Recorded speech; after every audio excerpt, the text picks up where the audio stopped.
I'm over here in the L&N Depot. They say that L&N Depot, it's haunted. It's well, not as haunted as enough to scare away people, which is really extremely odd because if I had a hand, if I felt like a cold hand placed on the side of my shoulder or something, or on against my body part, and something I couldn't see, I'd freak out. And so they said there's a situation there, especially this little conference area right here, this little area right here, this little sitting place or whatever it was for some of the conductors. On the other side there's some stairs you go up to go to the top of that place there, and it's really creaky and old. The wood is real creaky. Not creepy, but creaky. And I went through there before, and that's supposed to be the worst part of it right there. Mostly all that top area there, and there's like a break room and all that stuff. And on the other side, there's some kind of exhibits and stuff like that from the old high schools and school here in Etowah. And but anyway, they said it's a little area there. It's just really spooky, and they feel things, or actually things have kind of been moving around.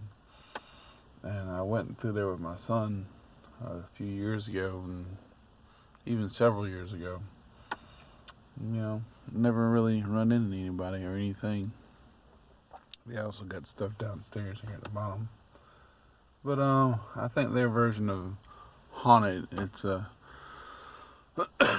really far-fetched version of what you might see on TV, and the only noisy thing I hear is these trains coupling together, these cart, what do you call them, the train things. But now I'm gonna take you to another spot that people say that's haunted, and that's about the only other spot I know. I mean, there's been tall tales and stuff, and they got a lot of them around here, and this one though, I'm gonna take you to, there's some kind of ghost hunter type of people that take in other people and say, hey, this is haunted, we're trying to find EVPs on them and stuff like that, blah, blah, blah. And I told him, I got on the line with him and I asked him about it, and he said, oh yeah, we do that. And the first thing I said is, man, that place ain't haunted. I don't know what you're talking about. That's, they need to, I said, I go in there and check it out myself. He said, you do that, blah, blah, blah. He kind of threatened me and all that other stuff because it was his money, That's how he got his money. And I told the lady there, I said, I don't understand why people like to come in like that and, try to say places like this are haunted and everything, when it's just old and it's creaky and, like I said about this place, and it's just things happening, but there are tales, people getting shot, people getting killed and things back in the early 1900s, which is likely the truth, but haunted, actual spirits that linger about, disembodied spirits from other people, I don't think so. I mean, if you come from a biblical perspective, no, there's not. Now, demonic, or not demonic, but devils and stuff, it could be. It could be, that they linger about there, and that's possible. But disembodied spirits are either going to be with the Lord or what have you, And I don't think there are any spirits that are disconnected from men and women there. There used to be a hotel down the street here a little ways. But anyway, I'm going to go up there real quick. I'm going to kind of view it and everything. Of course, it's Sunday. Everything's closed. Well, most everything's closed. And we'll check it out. We'll see for ourselves. Maybe we might find a spirit coming against the window or something, or some shadow or some face looking out. Oh, the trains are moving. Look, they're moving. They're moving. Oh my gosh. It's some kind of kinetic form of energy. Oh, wait a minute. It's a locomotive pulling them. Oh.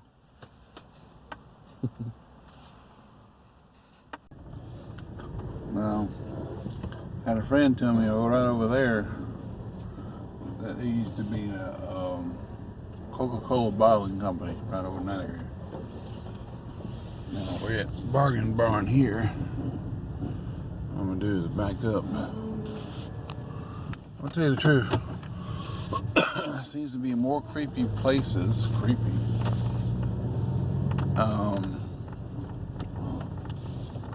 The creepier places that I can see are the ones that are in the back of those stores. And you get a lot of history just from looking at the back of a store. Or, you know, you see the front facing area on the street, but when you go behind them and everything, man, it tells a whole different story. So I'm getting off here, I'm turning right on the Tennessee Avenue, heading south on Tennessee Avenue. There's SMO there, Southern Outfitters, Smoky Mountain Outfitters, I'm sorry. SMO. Now there's some hotels right here. There used to be hotels, that is. I think this one right here used to be a hotel. They changed that to the Rotary Park. And I've heard them say something about this place over here that's kind of creepy or what have you. But like I said, several years back. It's been a while.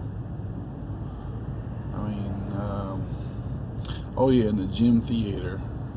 That's supposed to be haunted as well. A lot of stuff happening with the ropes and things and the gears and the pulleys and the what have yous and the, I think we just passed that though. Yeah, so this little place right here on the right, this is supposed to be some kind of haunted area here. Paddock, it used to be called Paddock Hotel or something like that. And it's supposed to be really spooky. You can tell by the areas here, there's kind of antique stores and stuff like that. This right here used to be some kind of, this right here used to be the old electric company here. That's where you pay your bills and stuff like that. I thought it was a barber shop, but this checkered looking floor they still have left out here. It's pretty awesome. I went out there a few years ago and messed around. I'm going to show you though, this back here in the back of these areas, I think they're more spooky more than anything. You know, there's nothing really out here. Right here, I went and metal detect. This is on one intersection of, I forgot the name of the street, but it's right here behind the library. There used to be an old house there, and used to be a, hotel or whatever. People come in and out. And they tore it down. It was over 2 stories high. So go straight. But there's some weird stuff right here. And you hear a lot of stuff. When you live in a place like this, oh, that place was this and that place was that. You know, spooky here, spooky that. You know, things like that. I really don't take no credence to it because people will say what they say, you know, and oh, that place is haunted. There's ghosts up in there, you know, there's that and this, there's disembodied people, you know, and spirits and stuff, and from such and such a time and such and such a time, and he did this and she did that, and you know, somebody shot this person, that person died there, and you hear that stuff all through your childhood, you know, and it never gets old. People talking about ghost stories and stuff like that. People hanging themselves or shooting themselves, committing suicide. And I'm starting to say, oh no, really, it does exist. There really are things like that. No, you just don't know. You just don't understand. Okay. I understand people like to make up stories, and especially with that dude that, oh, that wasn't a bargain barn I was at earlier. That was some other place. This is the bargain barn. So we're on the back lane here. Like I said, you get more history in the backside of something other than you do of the front here, because they're always replacing the. I would love to go out here and do a metal detecting. You don't know, tell them what I can find, other than a lot of glass. But it seems like they always replacing the front, making it look better, because it's what makes the Etowah look good, and it's not the backside. I was just at this place a few minutes ago. This is the United Grocery Outlet. This is what that is right here.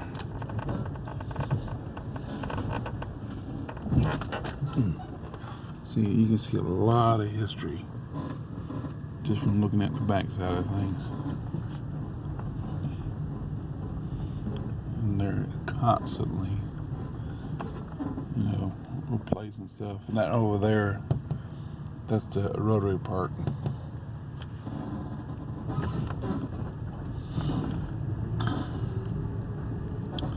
This little area over here. Golly.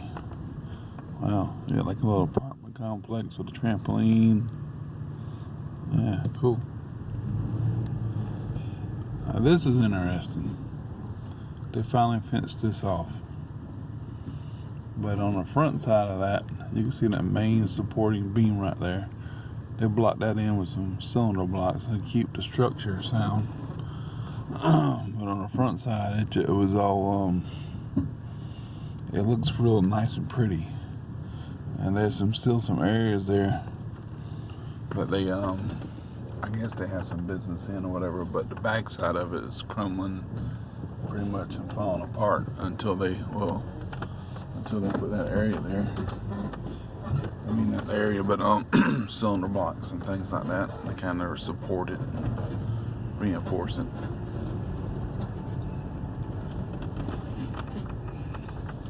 Ain't that weird? They got braces all over these these poles and stuff. I guess to reinforce them, keep them from rotting so bad, or somebody running into them.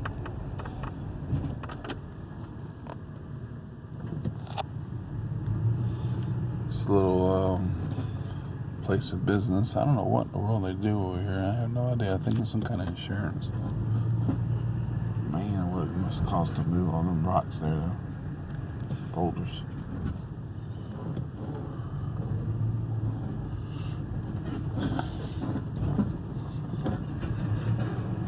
It's like a Wiki foundation there.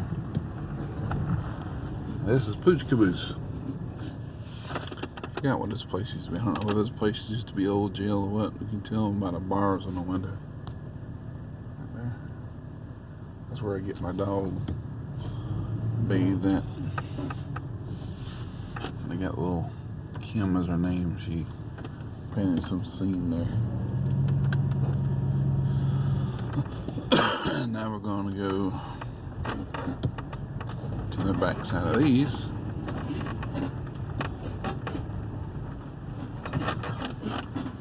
I don't know if that was all jail or what, but you can tell these little areas here are blocked off with bars over the windows. I guess so some people wouldn't.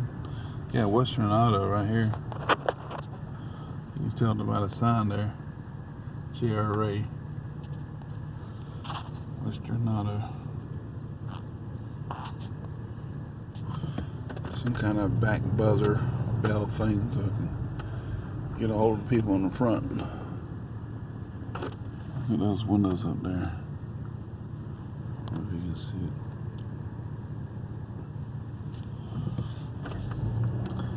But up further here, I don't know what this place is over here. Up further here is the Methodist Church. See, it's same area here. They had to knock all that stuff out and replace it with newer windows, and it was just all crumbling. And that was that checkered floor there I was talking about.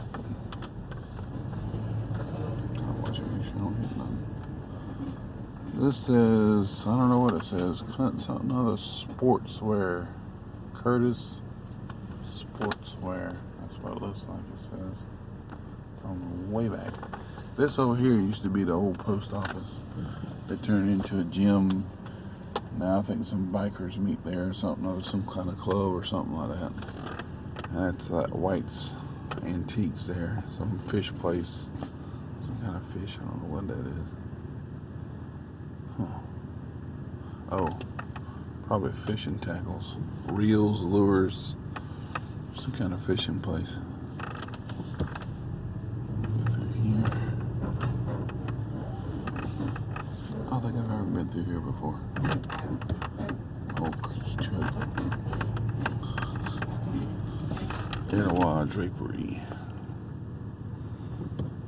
All these things have been reinforced or refurbished. Reinforced. More brick. This is the Methodist church. I understand there's like a basketball thing up there. We play basketball on the second and third story.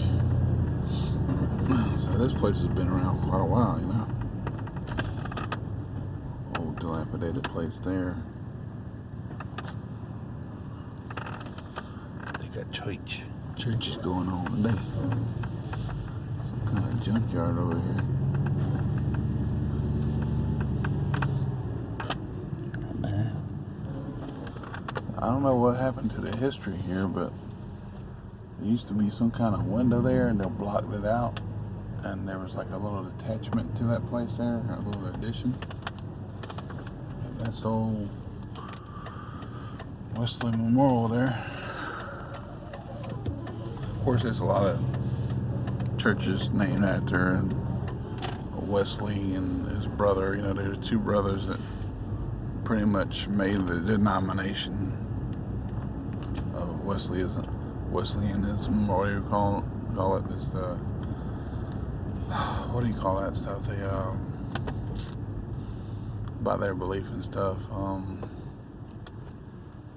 Anyway, this little building here is kind of singled out to itself. On the back side of some apartments. This right here used to be an old radio station, I believe, right here. And this, of course, look at the little Santa Claus in the window. This, of course, is the Etowah Lodge, Blue Lodge. I think the Blue Lodges are connected to the to those of the Scottish Rite, not to the York Rite, with the degrees and stuff. These Scottish Rite is more of the Masons, are more of the type of Masons that will go to the Bible. I think they said that the King James Bible. Scottish Rite is like you can have Jesus, you can have, or just God, and God in general, any God you want, and they're fine with it. That's the York Rite, but the Scottish Rite are more leaning more toward the Bible. And for me, I mean, they go over there and they do their thing, and they enjoy each other's company.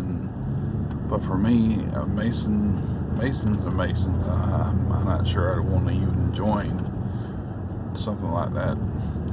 A Scottish Rite, I think you can, join pretty much, and if you're like a well-to-do type of dude, you don't have to be rich. Probably like a pastor or a deacon or something like that, or just anybody who's kind of has some kind of pull in the town or something like that. It might be a little bit of money in your pocket, but the York Rite, oh my gosh, that's different.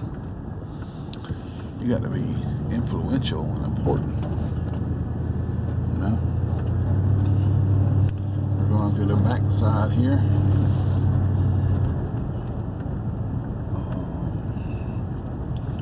Etowah a city school. There's an area over here, right down the road here. It used to be the old Etowah Grammar School, and that's where I go metal detecting at mostly. And they tore that down. And yeah, well, I can't remember if that was a city school or that was a grammar school, but either case, that's the city school now. A little football stadium there.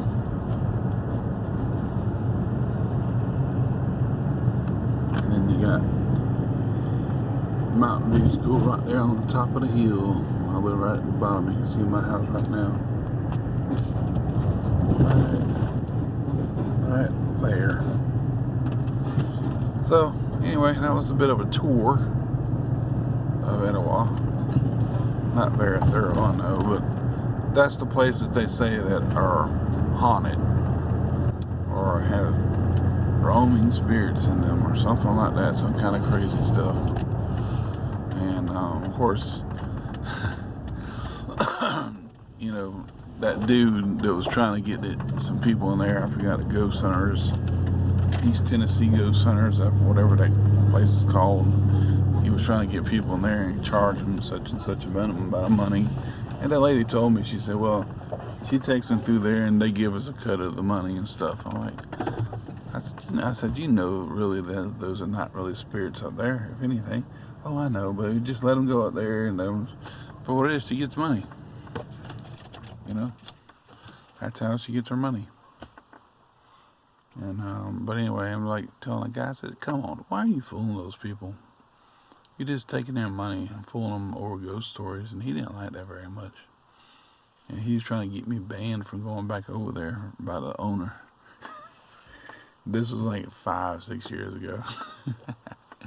But anyway, I don't think much came out of it because I never really pressed the issue. I didn't even go back over there. I was like, oh my gosh, it was so ridiculous and funny. But anyway, that's that. And a lot of these things about people getting killed and suicide and getting run over by trains and stuff. We're going to be talk about that too. Of down there on the train yard, right in front of the depot there, L&N Depot, people getting hit by a train and the ghosts haunting the area or the depot there, and it's just tall tales and superstition and just basically ghost stories. That's you walk right there in the antique shop right across the street from the L&N Depot, and that's the first thing they have is a book out there about the tall tales and things and happenings in Etowah. It's a bit silly, but that's how people get interested in the place they live, I reckon, and newcomers too. You have to have some kind of neat tale about where they visit. So that's the place where, same issue with the place I came from in Manning, South Carolina. It's got all kind of tall tales. And anyway, I'm gonna get off here. My dog's going crazy, going nuts. I might get a couple more hours of sleep. I'm supposed to get 7, or my physician's assistant said, but I think I got enough for my body, but I'm gonna get a few more just to try to do what the doctor's assistant says. Okay, well, I'll get off here. We'll see y'all later, and I hope that's interesting. And thanks for everybody who's helped me out as far as financially speaking. I'm trying to get my truck fixed and everything. You can hear all that creaking it was doing. And I think I got, I think I can cover the payment for the bank mortgage. What's this right over here? Cat in my yard. Watch out, kitty. I think I can cover the bank, maybe you can cover the bank payment, but what I got to do is say, hey, I'm going to get you this, but comes to the $600 I owe you, which I don't know how in the world that happened. Probably for not paying the right amount of money on time all the time, and that's my fault. But I'm going to hook you up. I'm going to give you some money, when my taxes come back. So, and that should be satisfactory, I guess. Catch that up. And I'm going to have to end up owing my mom a little bit. But anyway, I thank you for your help, and I appreciate it. I really do. And it's been a great help. And those who've helped me out, I really appreciate it. And God bless you for it. And yeah, really appreciate it. But that's all I can say. I really do. And it's been a great help. You just don't know how much, And I'm gonna try. My next goal is here to try to get this truck fixed before it lays down on me, and the tire rods and stuff. I think the engine's fine. I need to get another coil pack or something other, because sometimes it'll jump a little bit. The coil packs is what needs to be replaced, and also the squeakiness in the rotors and things like that. I think some of it's just superficial, but the big part of it is the tie rod ends and the upper and lower ball joints. That's what I need to really replace. And as far as the suspension goes, and the other things are probably just a little bit more simple, And that's about it. And yeah, tires. I probably eventually need to get tires. Seth wants this truck. I'm like, well, if I can find something to get and had the money to get it, maybe one day you can get my truck, but it needs a lot of work. And if I do anything, I really want to restore this truck and not, it's kind of got like a lift kit on it. It's a 5.4 V8, and I like to try to get it restored. If anything, because this model truck I love it. Everybody seems to have this model truck around here, the 96 to 2003 model Ford F-150. But anyway, I'm gonna get off here. We'll see you. I know I keep saying that, but I will. I'm getting off here now. We'll see you later. God bless. Take care.